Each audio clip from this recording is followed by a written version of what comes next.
Mr. Chairman, whenever you get settled, we have a quorum. All right. Everybody ready?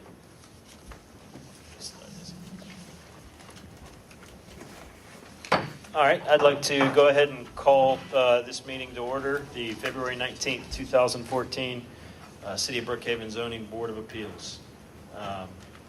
Go ahead and note for the record that Mr. Gibson and Mr. Bolia are not present, but all other members are here and accounted for. All right, we'll move on to organizational and procedural items. Mr. Chairman, we passed out some revised minutes to you.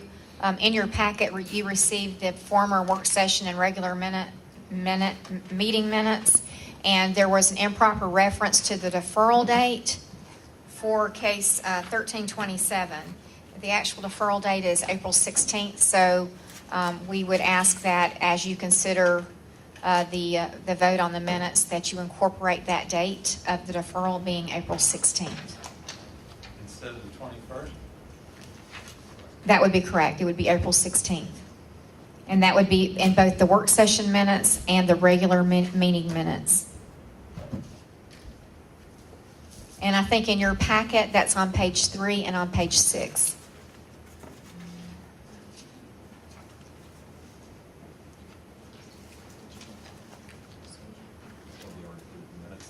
No, that will be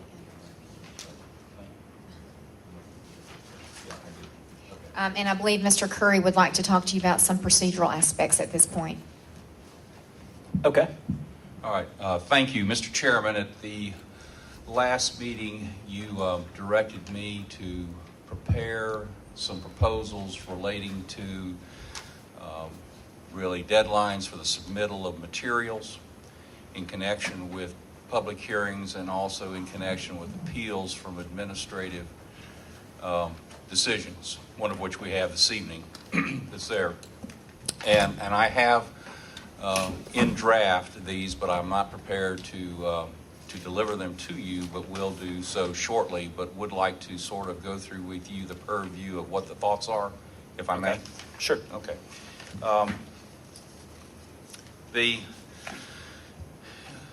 You have the rules and procedures that you adopted last May, and what we're proposing there is an amendment to really take care of the situation of the rules and procedures that will be followed in connection with hearings of appeals of administrative actions, which really it's silent. There's certain directions that you do have as far as how much time the minimum amount of time that you have to give each side. The ability that you do have the ability to subpoena witnesses if you so choose.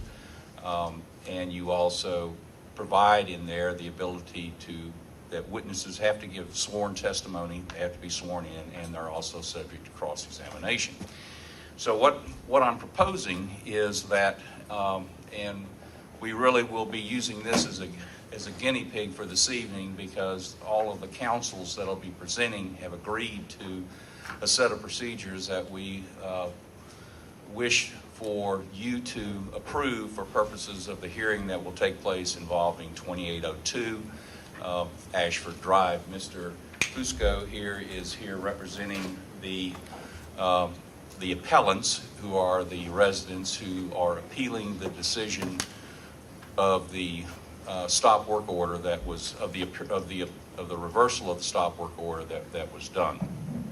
So with that, what I will be proposing to you, and which is going to be consistent with what's going to take place here tonight, is that the open meetings law will apply.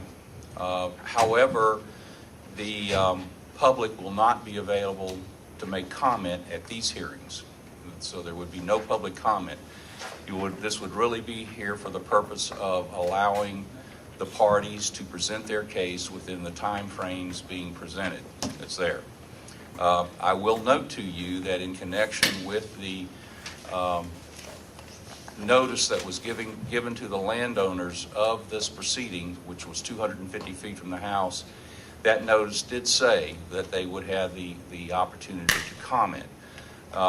If somebody wishes to comment who is not otherwise a witness, I would have no objection that they be given the 3 minutes or whatever period of time that they are given, and that time will not be counted against the time for any other party that is proceeding. So and this is different than what I'm suggesting, is that when you conduct the hearing, you have potentially three parties, or three types of parties. You have the appellant, the one who is appealing the administrative decision. You have the city, who is there to defend the administrative decision. And then you may have persons of interest, which such persons would have such a stake in the matter that it's necessary for them to intervene and be heard. And what we provided for was a situation whereby if a person of interest sends a written notice to the appellant and to the city and to the secretary of the board, which would be Ms. Cannon, that it wishes to intervene or be a person of interest, then it do so within 14 days prior to the date of the hearing. If not, then that will lock off who the parties of interest are. In the present case tonight that you'll be hearing, the party of interest will be the property owner of 2802, since obviously the appellant is attempting to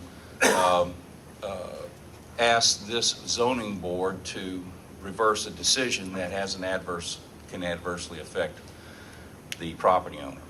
So what will occur this evening, and what we've agreed, subject to your approval, is that the appellant will go first. We won't have a reading of the staff report. That's in your records. It speaks for itself.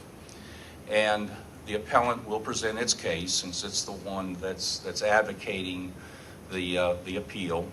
And in this situation, since there's more than one party between the city, the agreement is that the appellant will have 20 minutes to present its side, and we'll have 5 minutes reserved for rebuttal after both the city and the person of interest present their cases. And then the city and the person of interest will each have 15 minutes, so that it's an amount less of the total. It's an amount less than, the appellant has an amount less than the two do, but they have the last bite at the apple for the 5 minutes of rebuttal. And those are the procedures when we go into the regular session and we get to these points, that I will ask you to affirm that that's the way that the proceedings will be handled. I'm also drafting in here that in connection with these hearings, that all materials be provided to the secretary. In other words, each party will distribute to the secretary and to each other all of the materials that intend to be presented as evidence in the hearing. And that has to be done within a 10-day period of time before the hearing. So that gives everybody, that by the time that you have been given your 7-day notice of all the materials, you'll have everything that's there. It won't come and be dumped on you at the hearing, where you can just look at it and your eyes glaze over because you haven't seen it before. You will have the opportunity to review those exhibits. In the present case, other than one small document that Mr. Fusco will be introducing on behalf of the appellants, that has taken place, and all of those have been provided to you. It's a massive record, but it does involve the zoning ordinance, the charter, and various other minutes that are there that are available, and that will actually become part of the record in this case. And what I intend to do is circulate to you a draft resolution amending the rules and procedures, the ordinance that you adopted back in May, to take this into account, and to also provide that it does require 7 days notice of the change of the rules, so that we can meet those notice requirements also. So I'll open it up for your questions, your thoughts, or anything that you think might be. So this is kind of a framework for how we see all of the cases that come in front of the board Just moving forward, or No, just administrative appeals? Just appeals from administrative decisions. Okay. If we followed, everything else will follow the same. It's awkward that if we use the same procedure that we use for variances for purposes of these hearings, this is more, you sit in a quasi-judicial function. This is, more judicial associated with what's doing here. And I'll also tell you this, that for purposes, after the hearing, all the evidence has been produced and the arguments have been made, you have, under the ordinance, you have 60 days to make a decision. You don't have to make a decision this evening. However, if you do wish to make a decision this evening, then you'll need to sit up here and discuss it in an open meeting, which is, And if we did not make a decision this evening, any further deliberations would have to be done in one of our scheduled meetings. Is that correct? No. Okay. We could deliberate in private session? Deliberate in private session, just like any other judge or anything else could do, and then come back to the public meeting and render your decision. Okay. Sure sounds attractive. Doesn't that sound attractive?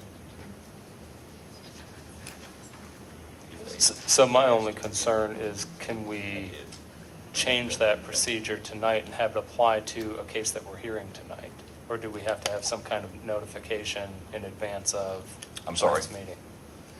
Can we change that procedure tonight if we were to affirm that? Would that apply to tonight's case, or do we have to have some sort of notice? You mentioned a 7-day notification for us, 10 days for them to provide beforehand. Wouldn't we have, I feel like it would be appropriate to give the public notification of a change like that as well, prior to applying it to a case that's coming in tonight. Well, in this situation, is that you have all council agreeing on the procedure as to how it would be presented. Is that, Okay. and so Okay. we're not asking Okay. you to make a determination. We're coming here as an agreement saying this is how we would like to have the hearing to be conducted. So of the three parties, All three All have three have agreed. agreed. We conferred earlier this afternoon. I guess the question I have is, I think obviously there's going to be some homeowners in the immediate area that are going to show up tonight thinking this is just like any other meeting, and they're going to get their chance to speak their piece on the matter. And I'm a bit apprehensive about, I guess you made a comment in the beginning that, anyone who was affected by this, which wasn't aware of it in advance, would still get the opportunity to have 3 minutes. I kind of feel like that's an announcement that we need to make towards the organizational end of the regular meeting, and just, give people that opportunity. I think there's going to be a lot of people that could possibly show up. I may be wrong, but, I'd hate to deny them the opportunity to speak if they came here under the old procedures. Well, they were notified using the old procedures, and that's why I suggested that if anybody wished to do so, Okay. they could speak. But if they do speak for or against, it doesn't go against the time Right. allotted to each of the parties. Okay. I mean, I think that's, you agree with that? yeah. Yeah, I know, I was only speaking for my applicants, and Right. and I don't want anyone to think I was speaking for the public. Right. No, I understand. Okay. That makes sense. But the 60 days, that's in the code, right? That's right. Okay. That's not a procedure we have to No, adopt. no. All right. I mean, if you're so moved to rule this evening, it would certainly move things along. Right. And you may be moved after hearing the arguments one way or the other. But I won't be so, so insistent to Right. think that you still would want to take it under advisement and deliberate. Okay.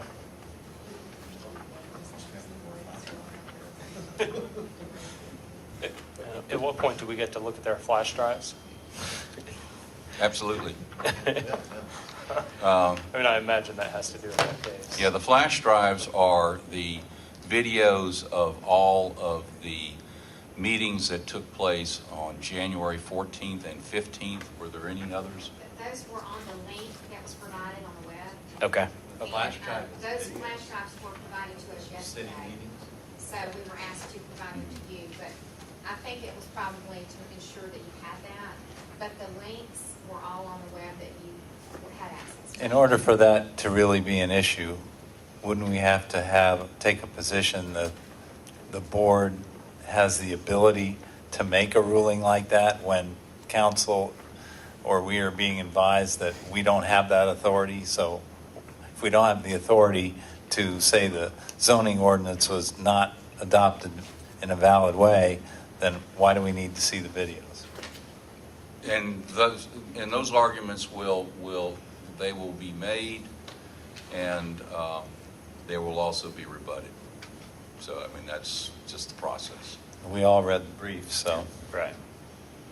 And that's what I mean. I mean, if you treated it like a motion to dismiss, then that would be different than looking at all the evidence that's going to be coming in as to whether or not the zoning map was properly adopted. Okay. You know, this is a work session, and the work sessions feel different to me when we're sitting out here and all this going on than we used to have them back there. But, I mean, is it inappropriate to discuss the merits of the case in this session? It would be. Okay. that's You what can I- ask me as to a legal interpretation. However, I think if it goes to the crux of the matter, I would wait till the hearing concerning that. As far as interpretation of our ordinances, then certainly you can ask those questions during the work session. I would not want to make a comment about a legal issue that has been, either has or has not been subject to a precedent, a judicial precedent, without other counsel being here. In other words, you don't want to comment in this meeting on the Board of Zoning ZBA's authority No, to make the decision? I don't think that would be fair. Okay. Back to the discussion about the possible deferral of the decision. Hope had asked a question. How do we arrive at the point we want to, let's say we do decide to postpone the decision, or we decide to deliberate further outside of this meeting. Is that something we would vote on to deliberate outside of this meeting? Would we table the issue? Well, I'd just like to- since these are rules that have not been established, it can be the chairman's prerogative, but since we have not established the rule, then I think the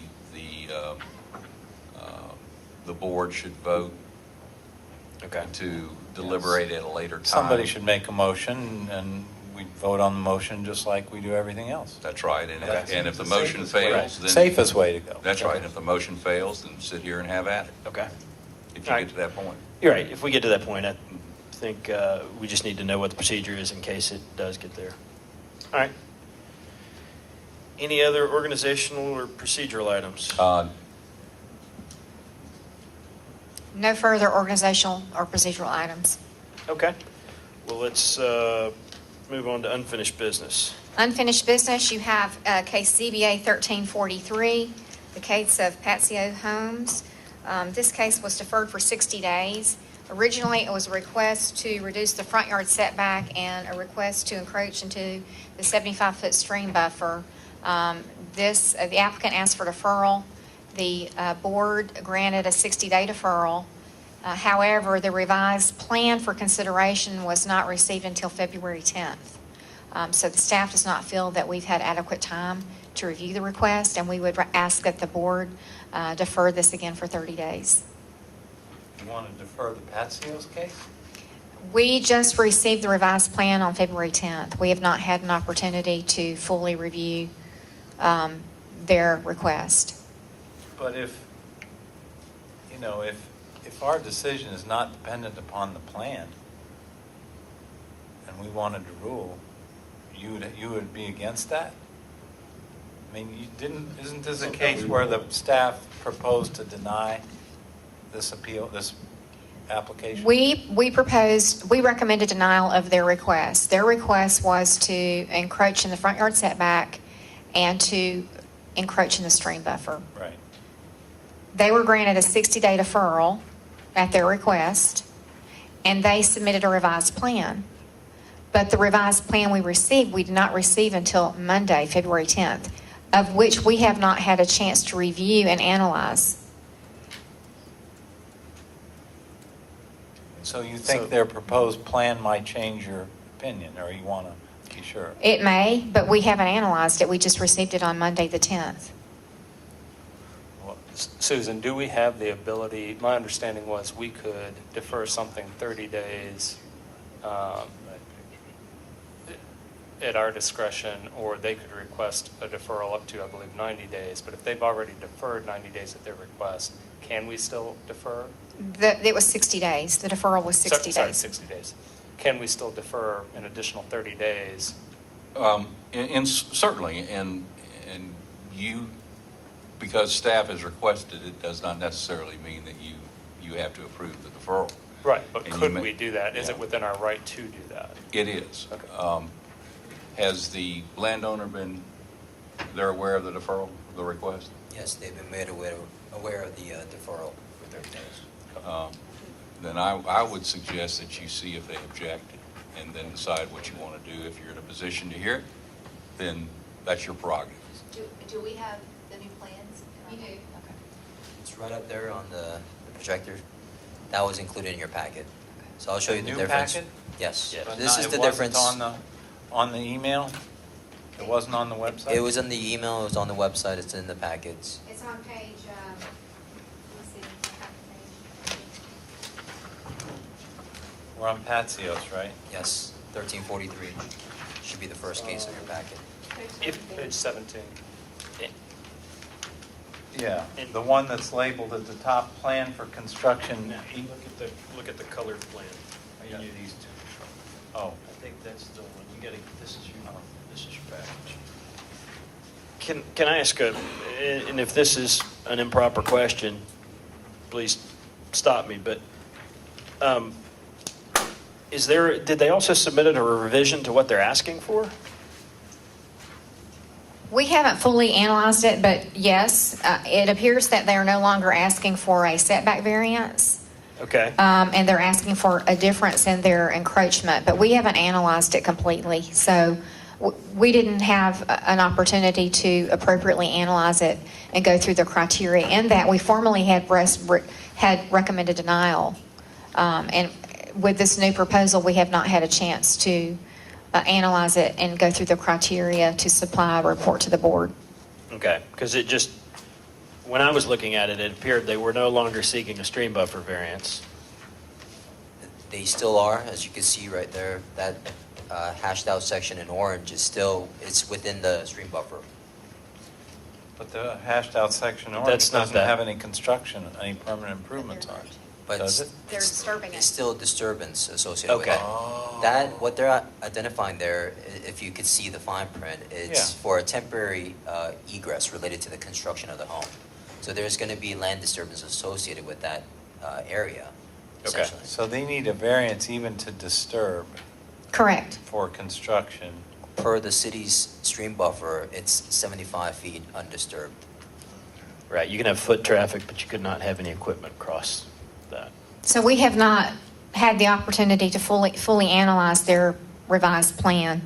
Okay. So Therefore, that- we're asking that you delay for 30 days in order to allow us time to review it and give you an appropriate staff report. And their plan keeps their permanent improvements off the sewer easement and permanent improvements out of the stream buffer. Right. To So the I'll- 75. I'll show you a quick, Maybe you can blow that up a little bit. sure, let me zoom in a little bit. So that's the original site plan that was submitted. As you can see, the building footprint was fully encroaching Yeah. into the stream buffer, as well as this plant bed area in the back, Right. as well as, I believe, I can't read the writing, but I believe that was some type of water quality feature here. Okay, yeah. So essentially, they moved the permanent structures outside of the stream buffer. Right. And the revised site plan is referencing a temporary construction egress. Okay. Okay. That's a much more reasonable request. Are we ready to move on? I think so. The next case is ZBA 1401, and this is a request for a lot merger, or a waiver to the lot merger requirement.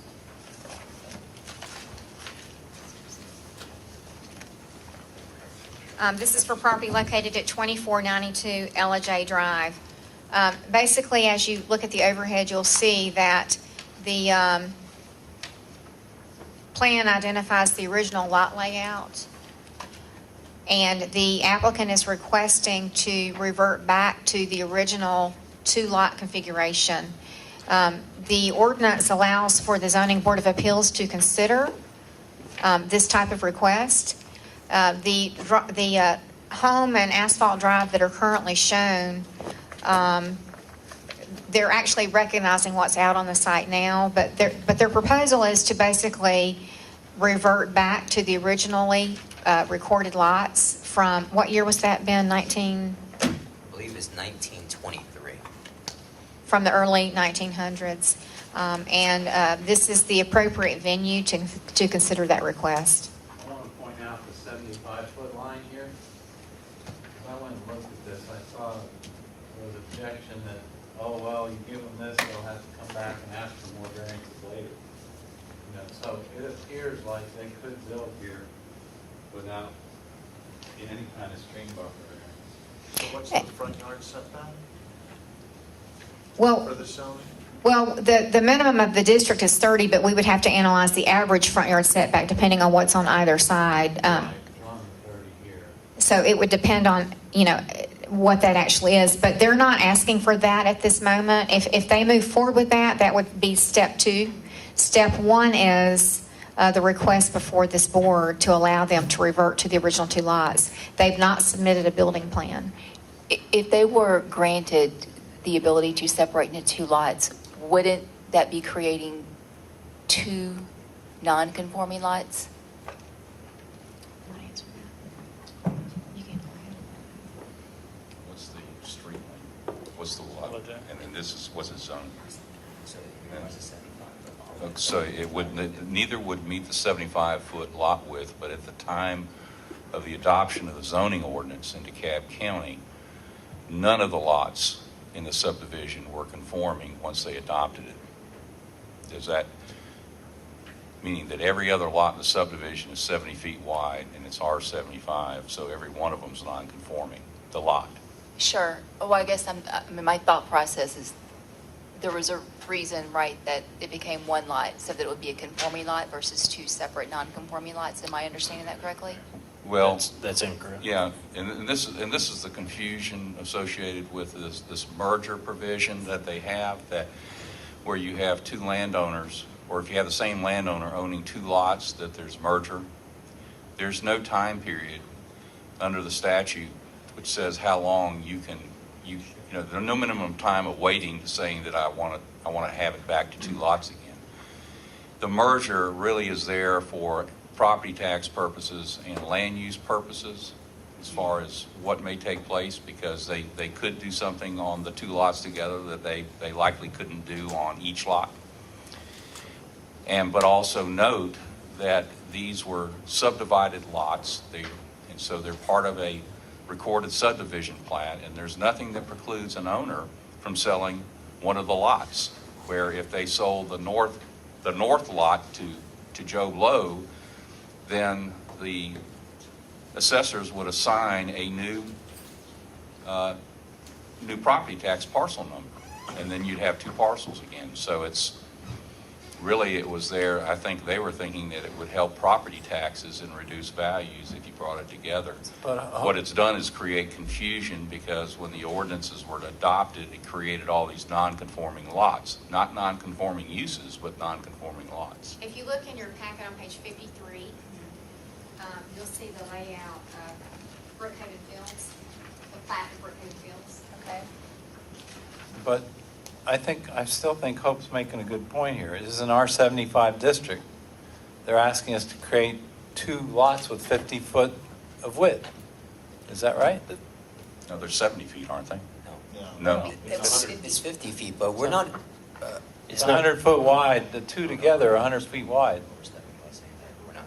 Well, what I wanted to say is we're not necessarily creating two lots. Essentially, it's been platted as two lots. We're recognizing the plat in itself. The property was never formally combined through any type of combination plat process by any means. I understand that, and that's what Tom was alluding to in terms of the confusion related to the lot merger requirement applied by the DeKalb County ordinance. Although it's never formally combined, the tax record showed as such, but the plat in itself shows it as two separate lots. Got the plat's two lots. They had it combined for property tax purposes, which That's- doesn't affect anything. No, well, they didn't combine it. Somebody. It automatically combined. DeKalb County in the 1980s went through and combined all lots that were held in common ownership that were adjacent into a single parcel for ease of billing. This is exactly like the case we heard 3 months ago on Ostinala, Earl West, Yes. where he had two lots. He bought the lot next to him, and now that he is retiring and moving on, he wanted to sell those. We split out two lots that were zoned R75, a 100-foot lot. We reverted back to the original plat of 50 feet in width. I guess what I see the difference is that he was not in the stream buffer, correct? His property- No, there's a stream in the backyard of that house on Ostinala as well. Okay. Don't confuse yourself about the fact that a non-conforming lot is created. Because for the person to develop that lot, or to build on that lot, or to change the existing residence on the other lot, is then going to have to comply. Okay, either it's going to have to be rezoned in order to get a zoning district in which the lot width fits, or seek a variance from the lot width from this board. And if I could mention one thing, in that same section, 27.938, which this is stemming from, the lot merger, subparagraph A refers to a single-family zone property could erect a single-family residential dwelling on a non-conforming lot of record. That's stated as subparagraph A. If it's a non-conforming lot of record, zone for residential uses, That's what this is. they have the ability to build a single-family dwelling on the property. On each lot. That's what, again, just somewhat verbatim from what it stated in that same section there. But are we subject to the same standards, Counselor, where in order to approve the merger, it's like a variance where they have to show hardship, lot configuration, and all that? It doesn't seem That like those or be a zoning change to a zoning district that requires only a 50-foot wide lot width, and then comply with that zoning district. Well, that's one of the That they go to opponent's the- arguments, yeah. that this case belongs before the zoning No, board. it doesn't. That would go to the planning commission. You wouldn't hear that one, and then that I would know, go to but the I mean, council. Somebody's making that. But then, Somebody's but making if, an you know, argument. but if they want to come here for a variance, then for each variance, you're going to have to go through all of the 9, is it 9? what The 9 criteria to determine if 5 criteria. you want to grant the variance. exactly describe how this is a variance. A variance from what? It's variance from the law, the waiver, variance from the lot merger itself, the merger requirement. And I keep going back to that section of 27.938, again, that merger section. Subparagraph C states, and I'll read it out to you. Do we have this in our Yes. materials? Well, it's in our code book. It's right here. If you have your ordinance with you, it'll be page 325, section 27.938. I don't know if it's the same. But subparagraph C states, 2 or more contiguous lots of record that are held in common ownership as of the effective date of this section, or that come into common ownership after the effective date of this section, shall be governed by the requirements of subsection B, which again is to merge if they are in common ownership.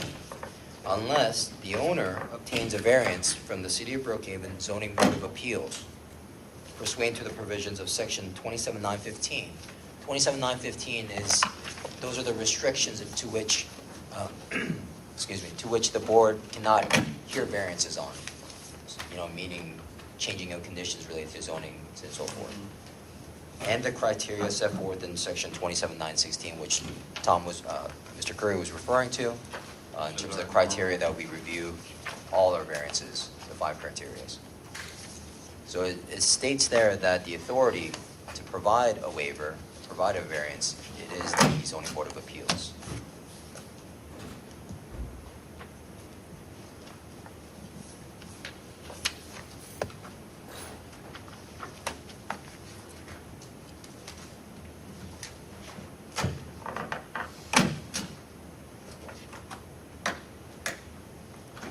So I believe some of the opposition that we saw to this hinged around the fact that they would need future variances to be able to build on, particularly the north lot. Do we know what is the buildable area inside the 30-foot line before the 75-foot stream buffer? How many feet do they have there? I'll be honest, it's really hard to say because in this case, you know, if we were to use that arbitrary number of 30 feet as the setback, because it could be different. Yes, could be average, but What I could tell you is this, per the R75 zoning district, there are minimum requirements they have to meet in terms of floor area, dwelling size, setbacks, and so forth. That would determine essentially how large of a building they can have. Without specifically sort of exactly answering your question, the floor area dwelling required for an R75 zone district is 1,600 square feet. They would have, based upon what's been submitted, if I measured it out correctly, and actually I could do it real quick for you. And while Ben is looking at that, we did some rough calculations in the office and superimposed the setbacks, the side setbacks that would be applicable here, and recognized the 75-foot stream buffer. And, you know, obviously they could build a 2-story home to get their square footage.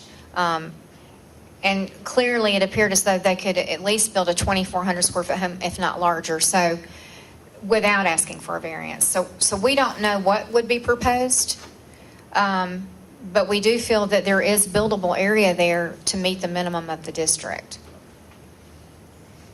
That's the way it appears. Does this board have the authority to condition a variance that no further variances be sought for said period of time?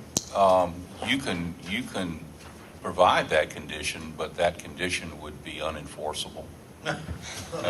So I would not recommend that you do that. Okay. And Corey, to quickly answer, the dimensions I calculated in terms of the width, if I was to apply the 7.5 feet setback interior, they have about 30 feet wide in terms of the width. In terms of depth, measured from the 30-foot front yard setback to the farthest extent of the 75-foot stream buffer where it's shown by the stairs in the back, it's about 60 feet deep. Like it's compliant with, they could do it compliant with this plan. See these houses? This is specific for lot 1, or what's shown as lot 12, you could say. Can I, where'd you come up with the 30 feet of width? 30, what I'm doing is measuring, so the interior lot line that you see there, Uh-huh. I applied the 7.5 feet setback. Right, but it's divided into two 50-foot lots. So if you took 7.5 feet off each side, wouldn't you have 35 feet? Well, maybe I'm wrong, hold on.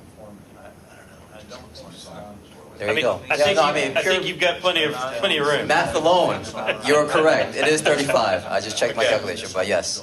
Could you explain again? From someone who's built on why- 50-foot lots. I appreciate it. Susan or Tom can explain again why creating two 50-foot lots in an R75 district does not somehow make them non-conforming, and is it grandfathered, in other words, because they were originally platted as 50-foot lots in 1920? That's right. They were, in other words, had they not merged, they would have been non-conforming today by virtue of the ordinance. So unmerging them reverts back to that status? That's right. So they are not non-conforming? So they are not, they are non-conforming, but they're legal. Legal non-conforming. Legal non-conforming use. If they are separated, will they be legal non-conforming lots? Yes. Yes. Legal, right? That's what you said. Legal. And the term used by the ordinance is non-conforming lot of record, meaning that it's supported by a plat of some sort that would show it in its original layout. So exactly what part of section 27-938 would they be violating if they were allowed to separate? 938. The request is to waive the lot merger requirement of section 27-938. They're not, you're saying, would they violate what portion of that? It says to waive the requirement. So which part of the requirement of that code are they asking to waive? It's specifically subparagraph B. Okay. Subparagraph B, because it says two or more lots that are in common ownership must be combined for the purpose of this merger requirement. So essentially, they're asking for a waiver from that subparagraph. Where it says that because as one lot, it would be a conforming lot versus Correct. separate Let me, out. look, you want to be, I'm not trying to confuse you, but C allows the application to be made that's there. A talks about the fact that you have dwellings being constructed on non-conforming lots. A also says that if you have two contiguous lots, you cannot erect a non-performing structure on one, okay, and without having them to be together. It does say that. The whole premise here as to what's taking place is that there's going to be two owners of these lots, or of this lot, and they're based upon a platted subdivision. They can have two owners. If somebody wants to circumvent the merger, all they do is convey a piece of property to, they can simply convey it to themselves and to, their spouse, tenants in common, and then have two separate lots. So it's So why then do they need a variance? What am I because it missing? says so. That's because it may very well. The point being is that if you do it, and if they went in and rezoned each of the lots so that they would be conforming, then they could build on both. But as it's saying today is that if you merge it, and the same owner wants to build on the undeveloped lot, he can't. Okay. Without the merger with. Well, he can't because A says you got to take the other lot into account. But if he doesn't own the other lot, then it's a legal non-conforming use, or a legal non-conforming lot, excuse It me. just doesn't seem to me that it makes sense that they would have to show hardship just to say it's two lots on the subdivision plat. We want separate owners, we want to build two houses. Why do they have to show the hardships in 916? Just That's the way the it's a code good reads. question. It's the way the code reads. Okay. If the zoning ordinance will be rewritten, and I'll certainly recommend that this not be in it, because certainly if somebody wants to combine the lots, they can file a combination plat and make them one lot. And then if they want to divide the lots, then they file a subdivision plat and divide them into two and take it through the planning commission. That's the way that it should be done. And so what's occurred is that for some administrative convenience for the billing of property taxes in DeKalb County, they came up with this provision. And you can see the issues that it's created.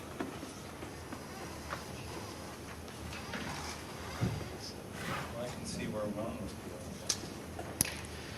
The next case is also a lot merger waiver request, but it also includes requests for variances. And there is actually two lots shown there. On Lot 2, they're asking to increase the lot coverage from 35% to 37%. And on Lot 1, they're asking to reduce the front yard setback along Sunland Drive Can we pull that up over here? from 30 feet to 6 feet.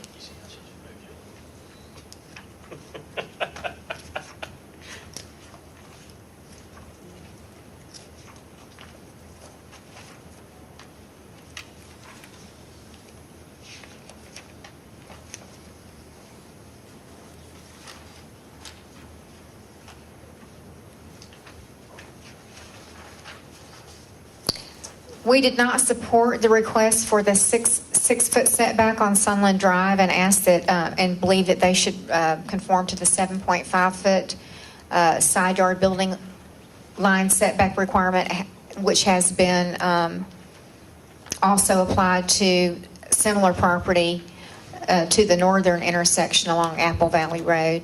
And I think, Ben, you have a copy of that in the package. Well, it's referenced in your staff report as well. We found previous zoning board of appeals actions that had taken place over at the intersection of Apple Valley Road and Oak Lawn.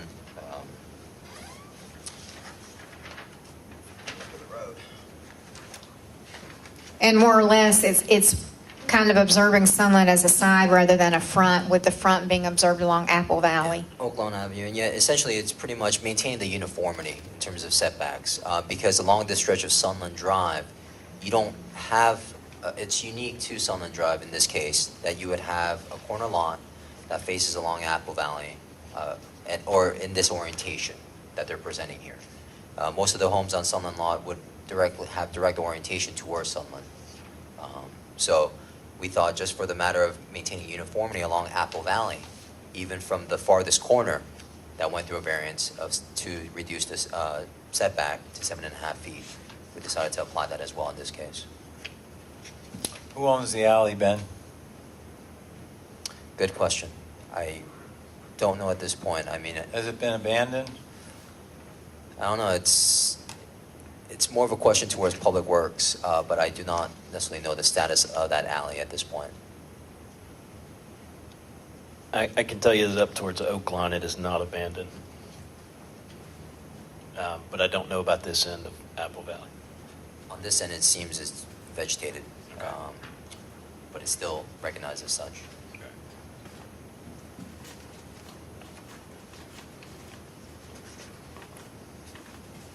So basically, the staff's approving everything except the 6-foot Sunland setback. You want that to be 7.5. Correct.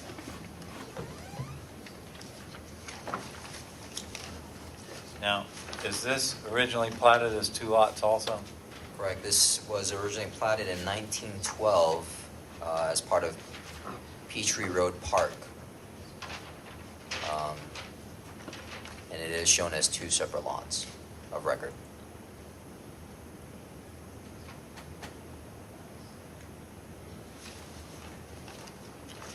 All right, let's move on to the next one. The next case is ZBA 1403. The property is located off of Madison Avenue, 3193 Madison Avenue.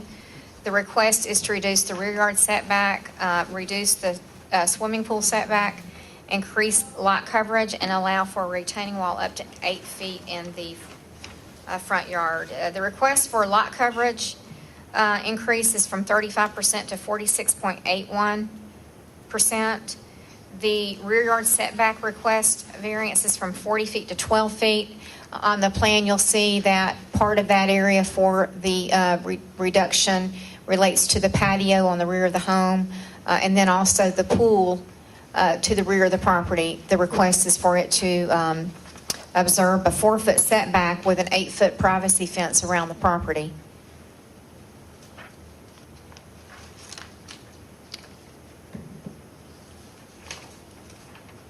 I think there's a mistake on that plat, if it's the same one I'm looking at. Where might that be, Mr. Beardsley?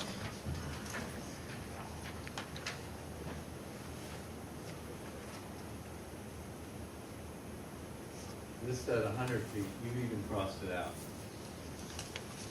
This Yep. is wrong, it should be 80. Did staff cross that out? I crossed that out. Yeah. I crossed that out. I spoke with the applicant and referred to the survey that they submitted, the boundary survey along with the site plan. And I noticed that mistake, and he informed me that the survey that's also included in your packet is correct, that it's not 100 feet, it's 80 feet. Right, that's how I could tell, because the survey shows. Correct. survey shows it as And I saw that discrepancy, and that's why I struck out 100 with with having discussions with the applicant Does directly. that affect any of their other calculations? No. Okay. That's all I was worried about.